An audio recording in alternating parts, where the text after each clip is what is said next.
अस्सलाम वालेकुम। उम्मीद है कि आप सब खैरियत से होंगे और अपने घरों में खुश होंगे। अल्लाह ताला इसी तरह आप लोगों को अपने घरों में खुश रखे। तो आज मैं आप लोगों के साथ आलू के कटलेट्स, आलू के कबाब की बहुत ही मज़े की रेसिपी शेयर करूंगी। ये बहुत क्रिस्पी बनते हैं और बहुत इजी रेसिपी है। तो चलें रेसिपी बनाना स्टार्ट करते हैं। बिस्मिल्लाहिर्रहमानिर्रहीम। आलू के कबाब बनाने के लिए यहाँ पे मैंने आधा किलो आलू लिए हैं। इनको मैंने पहले से ही बॉईल कर लिया था और इनके मैंने छिलके उतार के इनको फ्रिज में रख दिया था आधे घंटे के लिए ठंडा होने के लिए। फुल कुकड नहीं मैंने इनको किया, 90% मैंने इनको कुकड किया है, बॉईल किया है। बाकी जो 10% है वो जब फ्राई करूँगी तब उसमें जो है ये कबाब कुकड हो जाएंगे। तो बस अब मैं इसको अच्छी तरह से मैश कर लूँगी। तो इसमें अब हाफ़ टी स्पून नमक है, हाफ़ टी स्पून कुटी सुरख मिर्च है, half tea spoon black pepper है और हाफ़ टी स्पून ही सूखा धनिया है। ये सब चीज़ें इसमें मैं शामिल कर दूँगी और अच्छी तरह से मिक्स कर दूँगी इसको। और इसके साथ ही मैं इसमें 2 टेबलस्पून जो हैं वो मैं कॉर्नफ्लोर के डाल रही हूँ। आप इसकी जगह पे इसमें चावलों का जो आटा है वो भी डाल सकते हैं। एक तो ये डालने से जो कटलेट्स हैं वो बहुत क्रिस्पी भी बनेंगे और ये दूसरा बाइंडिंग का काम भी देंगे। तो अब इसमें मैं धनिया, पुदीना और 4 से 5 मैंने सब्ज़ मिर्चें ले ली थी, ये सब इसमें मैं शामिल कर दूंगी। अच्छा, जो मैंने इसमें स्पाइसेस ऐड किए हैं वो आप अपने टेस्ट के हिसाब से कम ज़्यादा कर सकते हैं।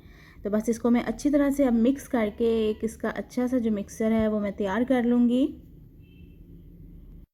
और जो लोग मेरे चैनल पर नए हैं उनको वेलकम टू माय चैनल। मेरे चैनल को सब्सक्राइब कर दें और बेल आइकन के बटन को प्रेस कर दें ताकि मेरी हर नई आने वाली वीडियो का नोटिफिकेशन आपको मिल सके। कबाब का जो मिक्सर है वो यहाँ पे तैयार हो चुका है। अब मैं इसके कबाब बना लूँगी। आप लोग जिस मर्ज़ी साइज़ के कबाब बनाना चाहते हैं तो बना सकते हैं। तो यहाँ पे बस मैं बहुत बड़ा साइज़ नहीं इसका कर रही हूँ, नॉर्मल साइज़ के इसके कबाब मैं बना रही हूँ। तो ये देखें, एक मैंने आपको बना के दिखा दिया है। इसी तरह मैं बाकी भी जो सारे हैं वो तैयार कर लूँगी।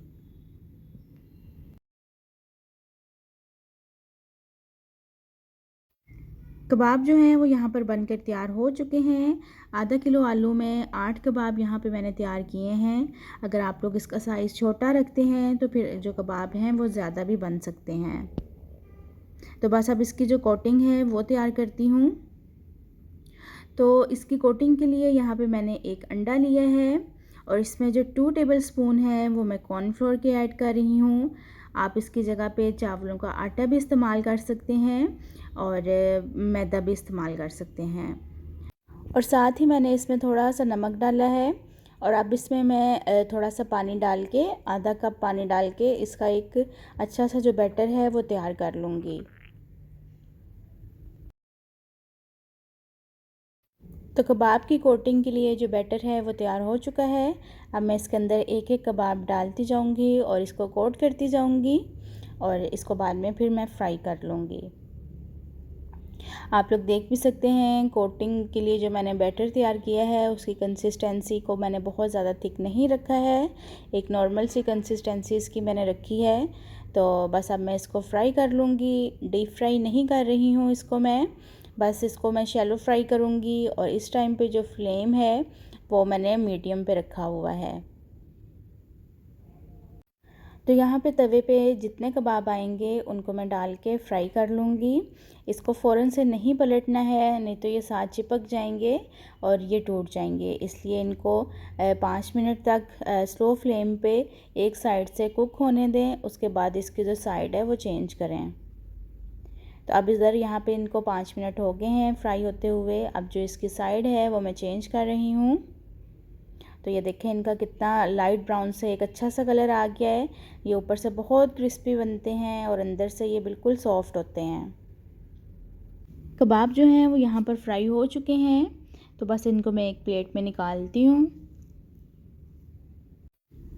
तो आलू के जो कटलेट्स हैं उनका एक बहुत अच्छा सा गोल्डन कलर आ गया है, बहुत मज़े का कलर लग रहा है इनका। और ये आप लोग इजीली बना सकते हैं, बहुत आसान रेसिपी है। जब दिल चाहे आप लोग बनाकर खा सकते हैं। बच्चों को लंच बॉक्स में भी दे सकते हैं, इसके सैंडविच बना के दे सकते हैं। और जो आलू की चाट तैयार करते हैं उसके लिए भी ये जो टिक्कियाँ हैं ये यूज़ हो सकती हैं। तो जी ये है इनकी फ़ाइनल लुक। उम्मीद है कि आपको ये रेसिपी अच्छी लगी होगी। आप लोगों को अगर ये रेसिपी अच्छी लगी है तो मुझे कमेंट्स बॉक्स में लाज़मी बताइएगा। तो चलिए यहाँ पे अपनी वीडियो का एंड करती हूँ। मिलती हूँ आपसे एक नई वीडियो में एक नई रेसिपी के साथ। अपना बहुत सारा ख़्याल रखिएगा। अल्लाह हाफ़िज़।